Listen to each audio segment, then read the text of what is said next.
அரசியலிலே லாபம் ஒன்றே இலக்காக கொண்டிருப்பவன். லாபம் தான், எதுல காசு பார்க்கலாம், எதுல வருமானம் வரும், சத்தமா பேசி அது வாங்கலாம்னு நினைக்கிறாரு. கடவுள் வார்த்தை லாபம், அரசியல் லாபம் ஒன்றே இலக்காக கொண்டிருக்கிறவன். அவர் எவ்வளவு காசு வாங்கினாரு, எவ்வளவு சம்பாதிச்சு, எவ்வளவு சொத்து வச்சிருக்காரு தெரியாது. கடவுள் சொன்ன வார்த்தை நான் சொல்றேன். நான் அரசியல் ஆதாயம் தேடி கொண்டு அரசியல் வச்சு ஆதாயம் தர்றாரு.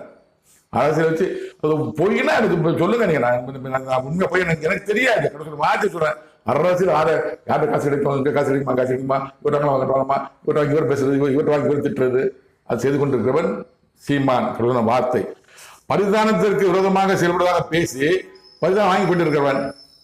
லஞ்சத்துக்கு விரோதம் பேசுற மாதிரி லஞ்சம் வாங்கி கொண்டிருக்கிறவர். யார்கிட்ட லஞ்சம் வாங்குறேன் எனக்கு தெரியாது. கடவுள் வார்த்தை சொல்றேன். லஞ்சத்துக்கு விரோதமா பேசுறது, லஞ்சம் வாங்குறான் பேசுறது, இவர் லஞ்சம் வாங்கி கொடுக்குறான்னு கடவுள் சொன்னாரு. இப்ப யாருக்கு லஞ்சம் வாங்குறாரு எனக்கு தெரியாது. கடவுள் சொன்ன வார்த்தைக்கு நான் வழக்கம் சொல்லிடுறேன். நான் ஊழலுக்கு விரோதமாக செயல்படுவது போல பேசி